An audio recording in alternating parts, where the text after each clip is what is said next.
les collectifs des avocats dirigés par le maître Ngalassi, aujourd'hui apôtre Ngalassi, hein, ont demandé à l'Église de se prononcer. Et moi, inspecteur général à ce moment, je suis venu, j'ai demandé à ces avocats, arrêtez avec cette affaire, laissez-nous notre fils. Et j'ai demandé aux parents d'Eliane, et j'ai demandé à Eliane d'arrêter et de nous donner notre fils. Je ne vais pas entrer dans les histoires de Moïse. S'il y a quelque chose, dis-lui qu'il me voit et qu'il cesse de se prononcer sur les histoires et qu'il ne connaît pas. Il connaît rien de tout ce qu'il est en train de dire. Comment il connaît rien? Oui, même les histoires de frères dont vous êtes en train de parler, il ne connaît pas. Est-ce que vous savez qu'il existe des camps de lépreux sur cette terre? There are camps of leprosy camp on earth. Il y a des endroits, des amitiés quand vous entrez. Come on, Et puis tu remarques que vous tous vous réfléchissez de la même manière. Vous fonctionnez de la même manière. Vous avez les mêmes limites. Et l'amitié est devenue un camp de lépreux. Your relationship becomes the camp of leprosy. Il y a des rassemblements de pasteurs. There are meetings Quand ils of se pastors. retrouvent, ils prennent le vin. When they encounter, they Ils parlent de la revive. politique. They talk about Ils politics. pensent à une seule chose. They think Bon, about on va things. changer la constitution. How to change Bon, c'est constitution. tout. Et c'est They devenu just un stop. camp de lépreux. That is a camp of leprosy. Ils n'ont que ça, ils bénissent plus personne. They bless nobody. Attention, They fais have attention. Take Que care. votre rassemblement That your ne meeting devienne pas un camp de lépreux. cannot become the camp of leprosy. Mon père spirituel, tata nanga molimo l'apôtre Alexandre Aïdi Nabala, kondo Alexandre Edi Nabala m'a dit ceci: alobaka nanga boye dans ta vie, na bomoi na yo espérez seulement l'éternel. lidia kaka na Yawe. Deuxième chose, Ya mibale ne prenez pas l'argent de César ni d'Hérode. kozwa mbongo ya César te pe ya Hérode te. Quand le sacrificateur Tango banganga nzambe s'entend avec Hérode, bakomi koyokana na Hérode ce qui veut dire oli koloba il complote pour tuer Jésus. bazosala likita mpo baboma Yesu. Quelqu'un est en train de comprendre? moto oka kososola ntango intérêt boskendaki bino nyonso na église kuna boye kotia na pouvoir boke koloba mwana oyo wandeli mwana biso boye na boye lelo asali mabe nini mpo alobeli bino vérité bato bavandaka na pavillon moko bakokanaka eza mate ya Soni Kafuta azwi te oyo biso na message bafrère Branham adi alobi frère Branham adit frère Soni Kafuta adi frère Soni Kafuta bandeki kokritike ntango asalaka divorce. Quand César, tango César quand Hérode tango Hérode s'entend bakomi koyoka avec le sacrificateur, batumi mbeka c'est pour préparer quoi? eza mpona kobomisa De son père, tout ce que son père était chez les amis de Dieu, il ne les respecte pas. Je n'entre pas dedans. Il ne respecte pas. Il ne les respecte pas. Comment Vous savez que c'est moi qui suis allé défendre Moïse Billet quand il y a eu les problèmes d'Eliane avec les collectifs des avocats, avec M. Ngalassi. Il n'y a jamais de preuves. Je dis ceci, non. Il y avait beaucoup de preuves. Il avait fui, il était en Europe. Il ne voulait pas revenir ici. C'est les gens Sony qui l'a demandé de revenir avec un message précis. Mbongo ngo bopesa bandimité bokabaka pete hein bino bokokana bato bakabaka ba pasteur bakabaka ya message bokokana li fokolisiel boyika bino bokabaka te bokokana pa pasteur Léon Chouza président actuel ya AMCC bokokana ye mutema malamu mabongo pete bokokana ye bino bokabaka te tango intérêt boskendaki bino nyonso na église kuna boye kotia na pouvoir boke koloba mwana oyo wandeli mwana biso boye na boye lelo asali mabe nini mpo alobeli bino vérité bato bavandaka na pavillon moko bakokanaka eza mate ya Soni Kafuta azwi te oyo biso na message bafrère Branham adi alobi frère Branham adit frère Soni Kafuta adi frère Soni Kafuta bandeki kokritike ntango asalaka divorce. On peut tout dire, mais je vais vous dire quelque chose. Vous voyez Joseph Kabila ici, c'est un type à féliciter. Kabila a eu pouvoir en Agini et il a maîtrisé tout le monde. N'a pas professeur à l'université. Yo koko salam. Ogende Olanda basina ngiringiri te mo minangai o maîtriser Congo. Bozui yango pona bintérêt ba famille na bino bino bandimi siko bana destination ya lola bino boke kuna pona koluka nini. Na matin na bino biso to sali ba serviteur de Dieu, to ba ministre, to sala mandaté.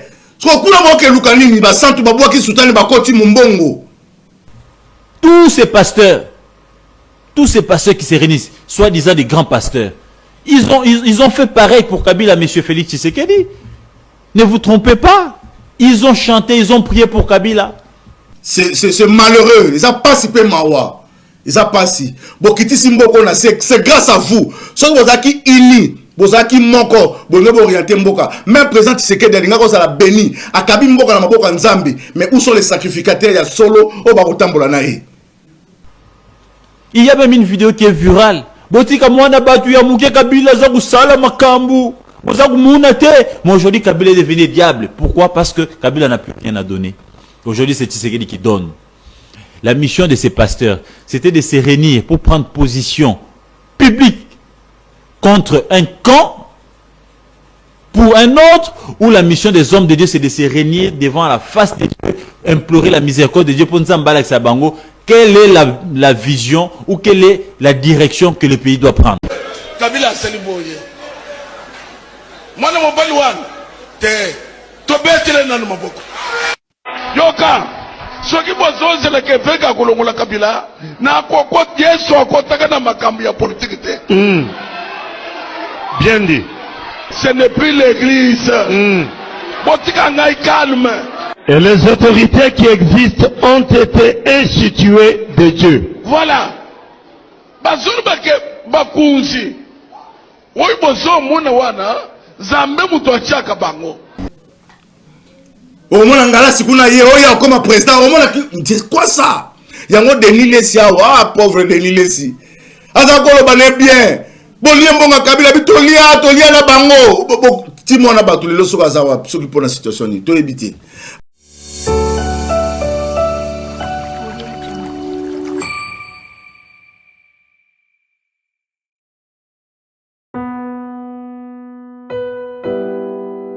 Tango nyonso molinganga nazalaki komona baninganga na baboti na bango nanga baparent baza te vinanga pasi. Est-ce que kokufela baboti ezali sumu? Kozanga baboti est-ce que ezali sumu? Voilà, na kopesa bino message. L'orphelinat Christ rédempteur et ana posa lisungi na bino. Tala musala munene zo sala pona bana. Tala musala munene sala pona bana oyo mokile tiki ebwaki. Mais nzamba termina nzelo orphelinat oyo pona ko encadrer bana oyo. Yaya lisungi na yo to ana ngoposa. 1 euro no to ana ngoposa pona mwana moko.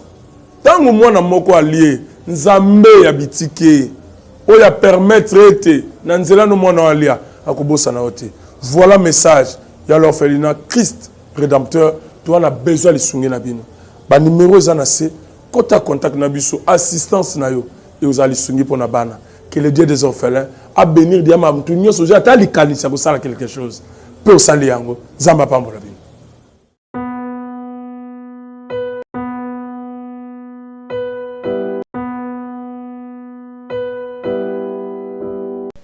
Merci Nabalana Nouvelle Tendance. Merci encore une fois chez vous, dans vos maisons épiscopaux de Kita. Rendez-vous na Kitata, le grand Ouazalem de message. J'espère que vous avez sepela nenge bomoninga les sous bosso ya betando nabino. Nazalaki vraiment occupé, mais bato kaka ba pesanga confiance oyo balingaka ba réflexion na biso par rapport ya banalize tout ça là.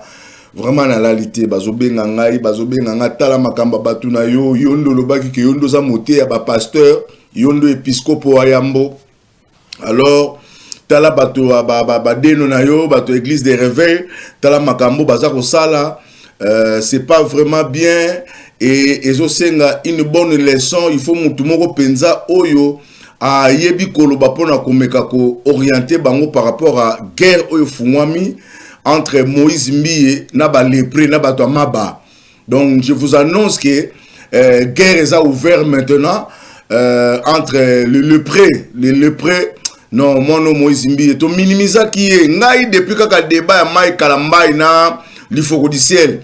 Ta on a moneka réaction ya Moïse Mbiye na comprenez que moi no akoli aza sou mwana mukete. Et aujourd'hui Moïse Mbiye a commis sujet ya ba lépreux ba simbele mabanga pesi bango mama na kombo moko kitoko makasi. Vraiment ba congolais ba sepeli nango makasi. Tala ba papa oyo église des réveils. Tala ba papa oyo église des réveils au Congo.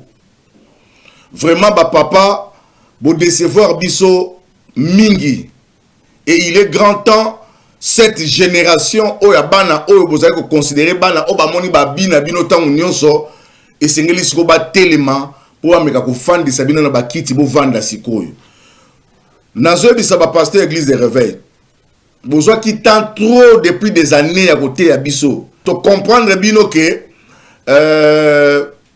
boyeba ki lo côté bozali ko loba makambu lokola bato batsaki bango makambu na mutu allez babandi ko do lokola ba robot ndenge robot zalaka azo reproduire kaka loko oyo batsaki ya sala mais na kati na bino il y a pas eu transformation donc les lobbies sont côté à bino en tout cas bo fanda na baba boyoka mate ya ba Moïse Mbie boyoka mate ya episcope Yambo c'est très important pour na lobby ko na bino bonyokoli Congo mingi na bande ko loba awa que église de réveil oyo bande ko na ngai bolinga ko so place à ECC bolinga ko so place ya catholique vaut mieux que tout catholique que bino vaut mieux ECC que bino parce que bomemi mboka oyo na se ya makasi lelo so to komi na ba rébellion ya ba oyo bato baza kuna na Goma kuna ils fruit na bino mais chose na bino plus grave ça que bino bolingi bino ne bolobela ka batu mais bato baloba na bino te bino bote ya ka batu mais bino bate ya bino te lelo mukuna fafa na ba ayoka mateya lelo voici l'homme fafa na ba ayoka mateya lelo Albert Kankenza et Jibayama Pia, tous ces gens-là. Vous voyez maintenant, je remercie le pasteur Sonny Kafuta Rockmel général. Tonimio lelo kosa mosala nzamba sulu na maturité ya makambo ndenge boyaki na okokota o yemoko ba na mibendi nzoto mi benda na nzoto na makambo boye mon général Salino yango za mayele tala lelo nebo chite chite libre Moïse Mbi a pesi bino kombo etikali tie zo kozonga boza batu na maba batu ba lépreux batu maba papa service nini bino bozo rendre na mboka oyo service ni bozo rendre na mboka en tant que le pasteur mboke bongaka na basali ya nzambe docteur noté ya bino siko boyebi te ke Israël ezaki na bakonzi pe ezaki na bandanga nzambe o bazo kamba mboka wana pour réussir banganga nzambe bazo ainsi dit l'Éternel bazo se communiquer mbala mona roi pour yeba ndenge na kotambusa peuple de Dieu c'est Congo soki boyebi te ba pasteur et ça y mboka ya promesse ya elaka ndenge nzambala kaki bana Israël bina bango ke nazo tinda bino na pays où coule le lait et le miel. Est-ce que le peuple de Dieu bazo lia le lait et le miel ya mboka oyo mais bato angola basekaka biso miliki tozo lia miliki ya mboa hein mabele manzombo tozo mela miliki nini na mboka oyo ba miliki ba nzete même Angola, mais bima na carte ya Afrique la valeur ya Congo. Est-ce que peuple congolais a ça qu'on mérité oyo yazali? Non. Non. Je remercie le boyka du message, le pasteur du Foko du ciel, Makubungu le ressuscité atindanga na Dubaï. Na koma na Dubaï, na kuti na Dubaï ba olesa ba niau ba lesa ke na l'état. Na mona mboka wana so okeli felo na mboka na seke ba lokayo za bena mutu satana. L'ordre établi, c'est pas possible na mona terrasse libanda te na moni batu non quelle discipline. Bazo filmer mboka mobimba. Na fanda na tika ko sali sumu te bado banda ba jungwa na fanda kana saka li sumu makanisi na kaka oya Congo. Mais pona ko ono na bimaki boy na finga, ona sala boy, ona lula, ona linga. On a ça la masumu ezate tout les 10 commandements na simba gata mokote lo mama kanisa ko ngonde pengu sanga mais soke saka ke on est na lali wana na zaki toko entouré de bien-aimés na lelamu kwa nabi est-ce que mboka na biso ekoma mukolo nini boye na ka biso train biso saka na train so na ke ko tourner mission na pasteur John. La locomotive, ceux qui le voient, la locomotive, mais quand on a côté na métro, na côté na train, mais na métro, na lela, na bi, c'est que biso tout ça, nyama. Nous sommes mettant la qui peuple de Dieu, mboka waza kotinda bango ba kende, alobi ezali mboka oyo ezako kule miliki na mafuta nzoi. Mafuta nzoi pona lobiko, miliki pona santé ya moto. Président a un problème, président mi confie pas na bino. Bino ne sengeli boye bisa ce qu'il doit faire. Mais ba conseil nini boza ko pesa et pas ya mokonzi. Botanga Bible histoire ya David. Botanga histoire ya David. Tant mwana na ya telemi pa longola papa na pouvoir. Je crois si Absalom tant azoko ya. Azuba conseil ya David. David a commis ko sambela nzamba binzambe. Baby sa conseil à ba conseil na bazaki ba grand conseiller. Donc so ba pesi au conseil au bongi na vie. Bango ma donno conseiller David. Mais David a sa prière ba nzambe baby sa conseil à ba conseiller na nga. Baby conseil ni ba pesa ka mwana David. Babi zo ba makangu nyosa papa na bino banda ko lala na bango na place publique de na victoire. Tonganda ko moko wana le tchapa makanga papa no nyoso banda ko bima mwana na zo pouvoir te. Mwana zo pouvoir te. Mwana na kufa. Basoda bazem sa David ke to boma bato ba chimei banani abina bango soki mwana ngamo na bota telemelinga bongo bango. Eza nzambe ne muto zo frapper nga. Eza bango te. Botika bango. C'est Dieu lui-même. Les lobbies sont incapables de repérer Sabiso, ainsi dit l'Éternel. Même pas 5 minutes dans le stade, tous les pasteurs. Bon, Sabiso, qui sera le président après président Félix? Mais le prophète, il y a tant wana basala qui n'a nzambe. So ba lobby makambe ko salama. Ba ebisa David ke yo zonga. Ba ebisa yo nzamba tiki yo. Mais les lobbies no makamni boloba. Boye na débat la constitution, biso toni kokota makambo wana te parce que tobaki l'église est ta politique. C'était votre prédication. Boye awa, bo louer Kabila, bo adorer Kabila. Ce que mon peuple a compris, mais na bandimbo so ke na sama l'église de mon comme moi. Bo sambela nini kuna. Makamunyo so biso tozabana mikete tozami kolo tozomona bo fingi Kabila. Bosali nyoso pona Kabila bakomi ko comploter contre Kabila nyoso bolingi. Mais boye bake makamba politique ya makamba politique. Oh bino bosa eza ingratitude na muto alisa. Bozala ba verset biblique. Moto alisa ya pesa osoko ba niko som c'est mabe, que ça soit problème, oza ingrat. Même Bill Clinton animateur ya wera loba, l'ingratitude est condamnable yo penyata. L'ingratitude mon cher, mon pasteur est condamnable. C'est quoi ça aujourd'hui? Si vous télémis, si vous lancez votre porte-parole pour détruire Moïse Mbiye. Le nom Moïse Mbiye a commis cible. Ah, papa Mbiye la mouka. Apôtre Mbiye mouya la maïke.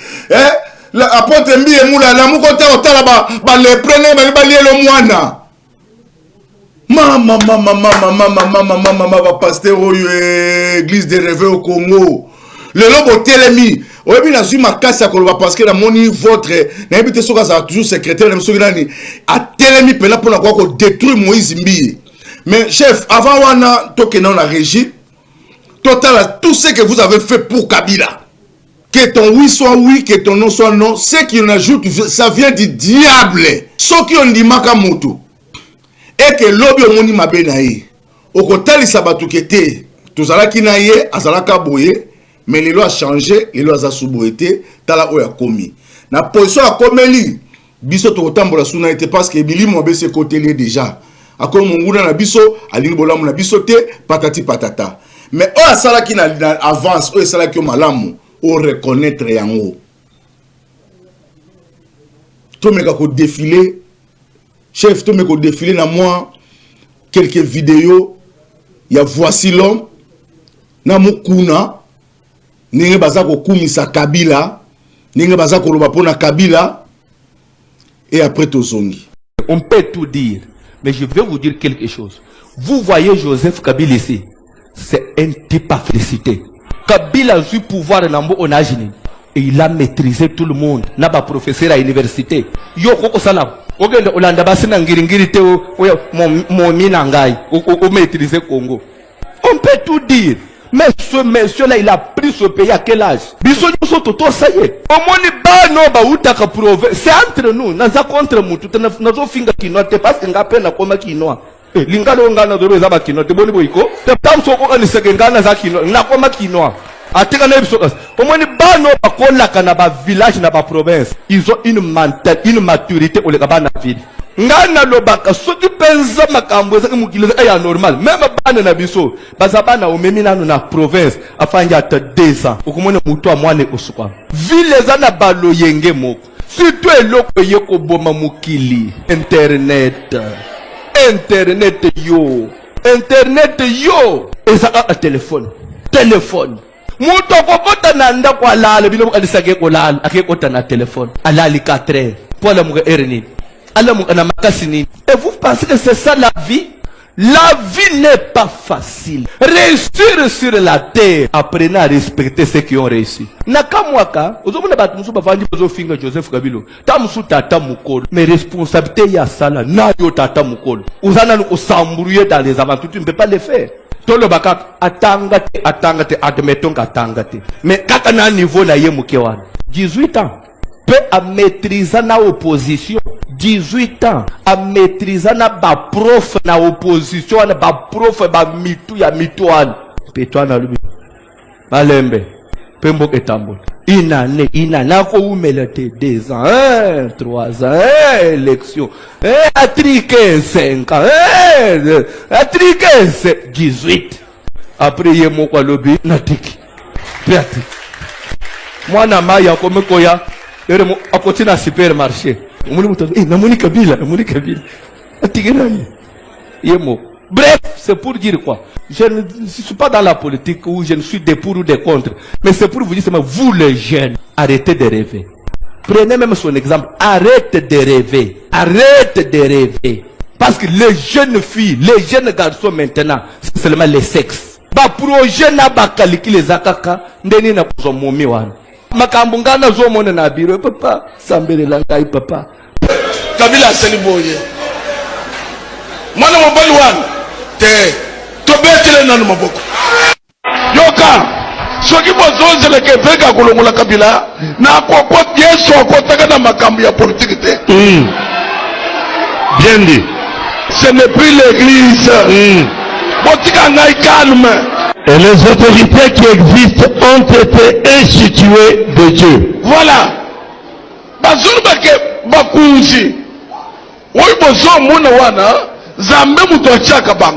Merci beaucoup na régie, merci chef Jordan na musala ki tokoza kosala na kanisi bandeko boyoki o ba pasteur ba oloba po na Kabila. Likamu na biso ezanini. Ba pasteur ba lobi na biso ke l'église est au milieu du village. L'église azana katikati azana ni pour le pouvoir, azana ni pour l'opposition. Mais azali pour que le peuple de Dieu puisse avoir quelque chose de Dieu. Pour moi quand il pèse la melibiso, ezala biso. Faut to lia to melato donc tous à la bien tous à la kitoko. Mais quand ça ne marche pas, peuple a kozonga pa nzambe, po nzambe na la kaki bango esika wana. Tant que son apprend nzambe kotala ba serviteur de Dieu akotala président so le président sala mabe akolongo la président boyebi histoire ya Saoul atindaki bango ba keno sala makambo ye kuna ke asali makambo na ndenge na ye nzambe abise na retirer au royaume sacrificateur aye pona ko confirmer que non nzambe apesa ki pouvoir mais siko a retirer yango.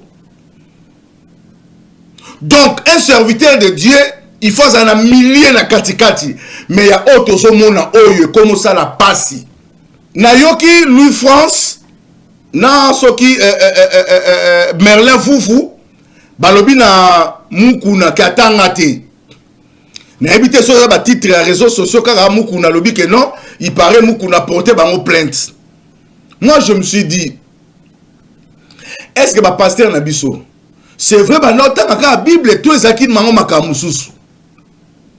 Parce que tout le monde a moukou na mikolo nyonso afinga Kabila bakokanga Kabila alobi même so Kabila bakangé na États-Unis au sera bango sa la prison kuna te la prison makala pour que na kotala ga ke notikeli quelque chose. Kabila doit partir. Kabila faut attendre. Kabila faut bakanga ye. Mais il a bouffé l'argent de Kabila. On a vu maman livre dans son église. Quand 15 ans, nous l'avions vu aux côtés de Kabila. Tous ces pasteurs, tous ces pasteurs qui se réunissent, soi-disant des grands pasteurs, ils ont fait pareil pour Kabila, M. Félix Tshisekedi. Ne vous trompez pas. Ils ont chanté, ils ont prié pour Kabila. Il y a même une vidéo qui est virale. Botika mwana batu ya muke Kabila za kusala makambu. Mais aujourd'hui, Kabila est devenu diable. Pourquoi? Parce que Kabila n'a plus rien à donner. Aujourd'hui, c'est Tshisekedi qui donne.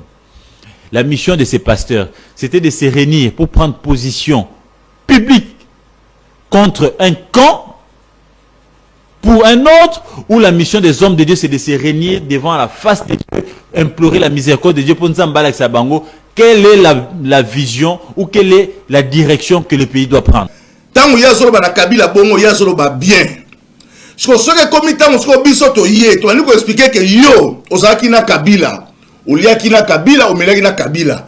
Lokola Kabila longwe, tika Kabila. Ce Kabila comme na makamabe comme ko sala complot pour la mboka oyo, biso tout ko sepela na ngo te to lingi yango pété.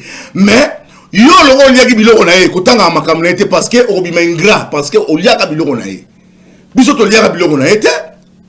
Et le bilan est que so comme na pouvoir, il faut que finga mutu mususu songolo po pouvoir elingo non. Et ça la batu batanga kutu komba Kabila te bazana pouvoir. Alors banani bazo sala bongo basali ya Nzambe o bakoya ko te ya batu ke no botika. Toute autorité, toute autorité vient de Dieu. Et les autorités qui existent ont été instituées de Dieu. Voilà. Mais tant qu'on va expliquer sur le plan politique, toute autorité ne vient pas de Dieu. Ne vient de Rwanda. Ne vient pas de Dieu. Tout le monde m'a dit la bangoté. Alors, avant tout soit représentant la bango, il y a église de réveil, ou l'équipe au nom église de réveil pour l'oba à répondre Moïse Mbie, moi nanabino, obino, ah, papa, au pessinga somme, moi nanabino, le lobo balouke lié. Tant ou intérêt, parce que l'agibino, nyon son église kuna, boye ko tena pouvoir, boke ko loba, moi n'oyo, wanel mono biso, boye na boye, le lo asali ma benini, pas le belibino vérité. Bato ba fana na pavillon moko ba kokana, reza maté à Sonic à foot à zuité. Oh, biso la message va frère Branham a dit. Alors, frère Branham a dit. Frère Sonic a foutu a dit. Frère Sonic a foutu a critiqué tant qu'on a divorce. Et après, bah on va critiquer on va divorcer. Il n'a pas vu on tozali. C'est vrai, vous avez les preuves à ton amaba. Parce que tant que vous avez mbongo, ah Sonic a foutu a bête le mot non. Sonic a foutu c'est un docteur de la parole. Na sengi na régime au pesanga sikoyo. Langage Sonic a foutu a bimisi na sima makambo prophétique biblique. Nasi na lobango déjà. Nazo et sabino awa place ya pouvoir na place ya basali ya Nzambe na mboka. Oyebi histoire ya roi. Na tango Élysée tango sécheresse ekotaki. Pasi ekoti. Roi bandi kotambola mena saki. Bino bakanisi Tshisekedi ndenga vanda ka ndinga tambola kana esengo atabo mona la tiveste atabo mona zo voyager mon cher mutako sabinote azaka na souci mboko azolela na motema na ye ezana makambo so me ko betre biso lisoto comprendre te oui biso to so mona ba résultat to ngo besoin mais ngana yebaka pasi na biso eza camarade mboka mundele ko linga bolamu na biso tende ko kele ko tala ba pays lokola ba Dubai kele Uganda chef tianga moi illustration Uganda botala Uganda. Oh Uganda kokana Congo. Ah Nzambe na nga na ebité Dieu ya musée. Le message était trop fort et que wapi. Dieu ya musée. Pona musée, pona Congo. Oyo kaka Dieu ya musée. Ah Nzambe. Bobenga ngate nazana émission. Dieu ya musée, notre cause est juste tokolongae. Bese de jina oyo bopesi biso. E fungoli biso miso tina génération future Congo. Congo. Boyaki na tembe bokosuka pe na tembe. Otumboli mwana Congo ebate yokosuka. Na Kinshasa tolakisi ndenge peuple azali. Kasi na Congo mo bimbe kozala ndenge moko. Lisanga bande koto bunda po na ekolo. ekolo Congo mabele tika bakoko yo Congo tokomi Congo ebundaka makasi parce que tous allez déclencher l'Afrique oyo boyebi bomi ebité bomi ebité boko condamner président pour rien mes chers frères nazoyebi sabino boko condamner président Pamba likambo na biso ezali likambo poti ko benganga na sala mission likambo na biso ezali likambo président te likambo na biso ezali likambo ya bozi oyo basi bayemba ngo basi baloba oyo nzamba pesa ni mais pesa biso ememeli biso ba problème kota bayemba ngo leni bon mengo nzamba pesa biso ngo lukela biso ba problème pour la kolonga et ça les kamba président et ça les kamba biso nyonso parce que total là différentes réalités au monde chacun de nous a sa part de responsabilité pour le changement mboka oyo mais quand mutu moko azo sala biso bo sala tête revivre les résultats de mes sœurs frères ba pasteur pour na nini boye lelo ko solo bela makambo ya changement ya constitution biso to ni tokota kutu débat wana te ba politicien ba débattre débat na bango ceux qui va changer ba changer nyonso ba ko sala mais boye baké ce pays est dirigé par Dieu. Ce qui Simon qui mbangwa tikaka ba prophétie dans Nzamba ebi Congo ana prophétie à Congo. Le rôle bino vous préférez vos intérêts personnels pour nous sacrifier Congo. Beaucoup mona ko kangola ma ya Congo un jour parce que Nzamba ko sala ngata bozana sama belé beaucoup mona on a vision. Beaucoup mona ngo. J'ai fait ça biso vidéo. Total la vidéo ya Sony Kafuta. Le seul qui nous reste Toyoka Enan. Est-ce que vous savez qu'il existe des camps de lépreux sur cette terre? There are camps of leprosy camp on earth. Il y a des endroits, des amitiés quand vous entrez. Et puis tu remarques que vous tous vous réfléchissez de la même manière. Vous fonctionnez de la même manière. Vous avez les mêmes limites. Et l'amitié est devenue un camp de lépreux. Your relationship becomes the camp of leprosy. Il y a des rassemblements de pasteurs. Quand ils se retrouvent, ils prennent le vin. Ils parlent de la politique. Ils pensent à une seule chose. Bon, on va changer la constitution. Bon, c'est tout. Et c'est devenu un camp de lépreux. Ils n'ont que ça, ils bénissent plus personne. Attention, fais attention. Que votre rassemblement ne devienne pas un camp de lépreux. Mon père spirituel, l'apôtre Alexandre Aïdi Nabala, m'a dit ceci: dans ta vie, espérez seulement l'éternel. Deuxième chose, ne prenez pas l'argent de César ni d'Hérode. Quand le sacrificateur s'entend avec Hérode, ce qui veut dire il complote pour tuer Jésus. Quelqu'un est en train de comprendre? Quand César, quand Hérode s'entend avec le sacrificateur, c'est pour préparer quoi? Merci beaucoup. Nakanisi boyoki sagesse. Ça c'est ça un serviteur de Dieu. Bon mon mosala nzambe apesi makambo na thématique à Bible. À quel ibanda te? Aux amateurs yoka à comprendre. Bande kolanga. Bota la pasteur et église de réveil. Batwa ERC. Yoka makambaro ba pona Moïse Mbiye. Mwana na bango. Pour le bina bango vérité que lisangana yoka si basangana pona nini. Pouvoir o ba weleli na ERC la bango wana. To moni nyonso. Et bandaki basaki ensemble, mutasala kango za kisiamina. Tant kisiamina sala yango basu kisiamina ba betie virunga. Tant ba betie virunga mosinzo basu yango par beka kenza. Abaka kenda tambusa ngolo la dynastie ya noko la bango asela kiye. Ti na suka moni ke trop c'est trop fona kenatika. Akeko luka master le général Sony Kafuta erreur grave. Général Sony Kafuta anke correcteur. Tango azanga bali ko corriger ba erreur.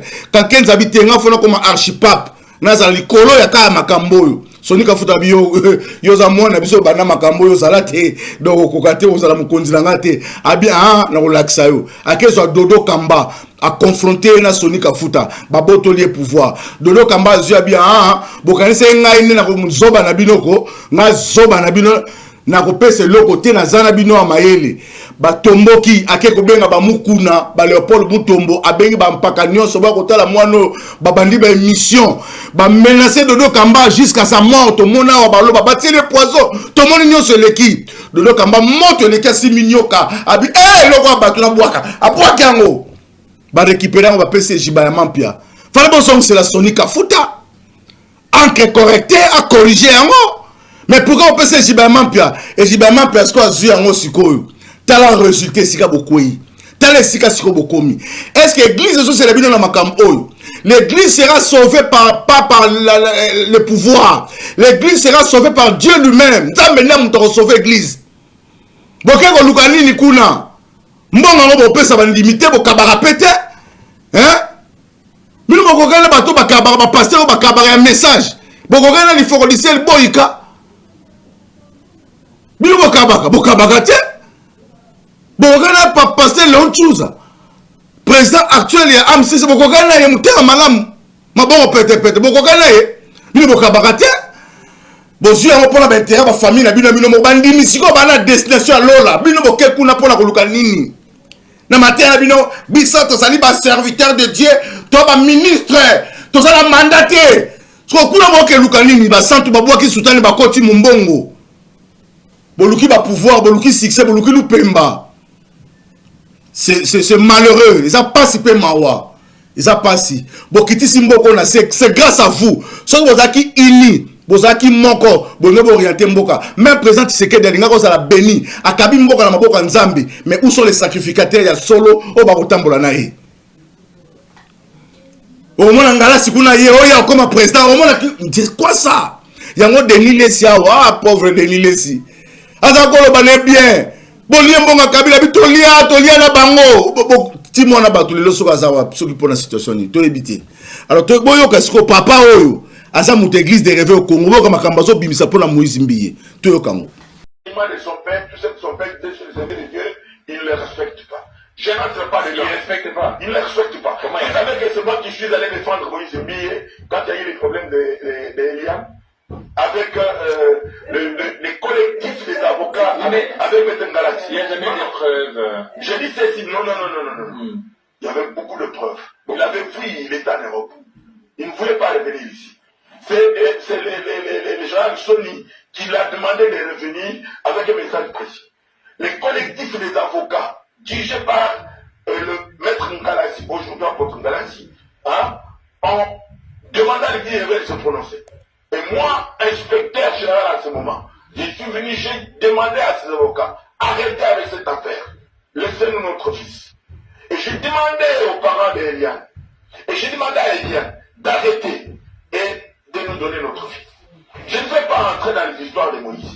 S'il y a quelque chose, dis-lui qu'il me voit et qu'il cesse de se prononcer sur les histoires et qu'il ne connaît pas. Il ne connaît rien de tout ce qu'il est en train de dire. Comment il ne connaît rien? Oui, même les histoires de frères dont vous êtes en train de parler. Il ne connaît pas. Il ne connaît pas. Il prêche ce qu'il connaît. Mais quand lui, est-ce que vous ne pouvez pas avancer parce que... Merci beaucoup Nakanisi. Bomoni, c'est ça, le serviteur de Dieu. Moni, bangoyo, basali nzambe nde bangoyo. Obiso tozo landasiko bangoyo. Et puis il y a beaucoup de pasteurs qui réagir na ba tweet na bango. Je sais pas ceux qui régissent bakoko tse la biso va faire défiler biso tous les messages. Je crois il y a Godin Poyi, il y a docteur Job Moukadi et puis moko na moni batie les photos là mukuna zo sambela Moïse Mbiye bango tout balobi ke ono mwana otanga zaki na ba problème tanga zaki na pasi biso to yaki ko soutenir ye siko lelo akomi mutu akomi na makasi akomi ko benga biso ba lépré boza bato amaba bato amaba eza injure te eza insulte te ezali état o bozali nango boyebi na kati ya Bible verset moko lobaki ke bato amaba bazaki le dit lépré bakendeke pa Yesu Masiya bakendeke kosenga bapetola mababika Yesu abisaki bango bokende komilakisa pa ba sacrificateur tant bakomaki kuna avant que tu vas comme pas sacrificateur va se retrouver dans nzela ke babika ki moko azongaki ko yebisa Jésus ke na biki Jésus bisie kondima na yo e biki si yo ta foi t'a sauvé Jésus bisie ke au biki alors Atounie, où sont les 9 autres là? Oh, Bozaki na bango bina moni bango sabia. Merci le roi pour sa reconnaissance na yo kende nzamba bikisio kondimane bikisio. Alors, ceux qui bosa la posa ko bika, il faut que ne pas sacrificateur. Boke ne pas ya apporter tambulu koki, boke ne pas sonner kafuta, boke ne ko se réconcilier. Boke ne ko talisa ba voix na bino na ba penser na bino mabe o bosaida na mboka oyo. Et beaucoup bika na bino za la ngo insulte te za état o bozana ngo parce que à comprendre une chose que bah les plaies bazako bimisa bango libanda mboka parce que bazaki na maladie moko ba boya ki ba contaminer population. Alors bino pele bokoma bosala ba coterie na bino bosala makambo na bino église des réveils koma ya bino nde bino ne batu bosala ka obolingi nango yango lobby c'est tout, c'est simple abison pe la carte ya bible na bino boteaka. Alors c'est vraiment malheureux pour nous la makamba boye et côté pas ba pasteur. Alors pour nous souki ces missions o ngala ina lo baboye na sina ki Moïse Mbiye ko démentir que azaki une intention te parce que eloko bango basali et binisi Moïse Mbiye le azali contre chef de l'état. Or koloba que chef de l'état yemo kolonzo to kutaloba ke soki peuple a kopesa kolonzo to kutalobi soki peuple a accorder nga na roboya te. Mais ce qu'il y a bino et comme il faut kaka. Kolonzo to na se décider. Soka zaki mutamakasi asa mutumabali nga bake na ko sala boy na ko sala boy habiter soki peuple a ko pesa nga na ko boya te bino sikoyo bwani ko laksa siko bwani ko yina na siko bino na bino et ça passe. Alors botanga 2 Timothée chapitre 3 aux ali fruit na bino bato église des réveils au Congo ba dénominationnel bo kango 2 Timothée chapitre 3 sachez que dans les derniers jours il y aura des temps difficiles car les hommes seront nyonso batangi wana bomitala kati na bino soki bozala ngote na suka na ngalobi de même jambre et jambresse s'opposer à la vérité. La vérité c'est la parole que Moïse Mbiye vous prêche. C'est que Sonika Futa vous prêche. C'est que moi je vous prêche. Bobo yango. Abi jambre et jambresse ba s'opposer à la vérité. Ba pas l'accès que ba on peut ba yebi. Bino pe bozo théâtre. Bozo pe ko répliquer, bozo pe ko loba, bozo tweeter bozo sa boy. Jambre et jambresse ba ça qui ne moi mais à un moment donné tout le monde qui nyoka ya Moïse ba tu ninzambe nanga oye na bondela kae balobi na tikaka te kolanda nzela na Yesue asalela kanga nini ye ngana yebi si bango na yebi kolo ayo kaka bana basi ba yeba te atabino lokola nyoka ya Moïse emela kinyoka ya Farao tikanga na tia ndemasi ya nzambe nanga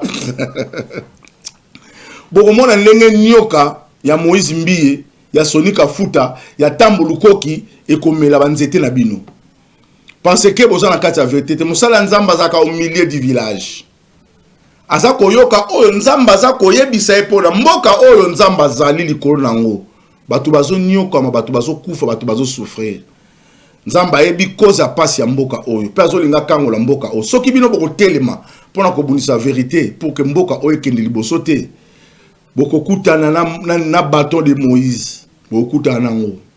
Merci Banakin bana monde entier. Maxi bien-être. Sougala café logo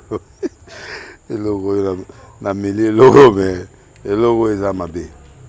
Ya bien pour na panne technique mais ko salela on ndenge mabe te salela ngo pona mama. Ba célibataire to lingi bino ate. So maka boma mukolo bala pourtant zo ba produire ngo soute.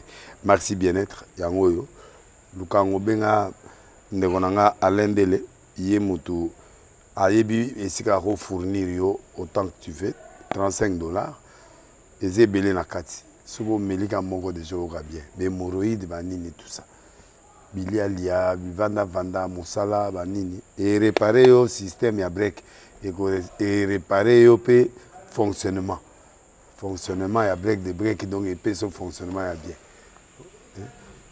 Tokomi ba congolais toujours gagner ba match. On va défaite, pas de technique en plein match, c'est pas bon. Zongela et loko. Ngala c'est éviter de dire surtout ba pasteur, boningo mela boyawa. Bo benga pena alendele na numéro na ye pour bo benga pour bozo loko. C'est important. Traitement poison anti-poison yango yo. Ne ba mususu meli yango avant kende obima. O mela ngo. Ça 2 jours, à tabater le loco. Moi, cuire mon corps, c'est bon. oyo pe antipoison donc soko ata eza na kati elongola ngo alendele mikolo somme na bité mindele yango bapese biloko bauti po biloko yango bendeza ya solo mikolo batiaka poison ato ya famille te ato za problème na mutu te jalousie car donc ba produit yango wana ya antipoison oyo pe antipoison donc benga alendele à partir na ye ayibindeni oya ozwango nzambe na nga pambola bino mi batela mboke komi biete bato bakomi na jalousie oyo tozo comprendre dessous te bana mike bazo kufa mikolo bazo kufa baotiana bana bébé ba poisson donc toujours zala na ntina ndengana nga na ndako c'est bon que Dieu vous bénisse.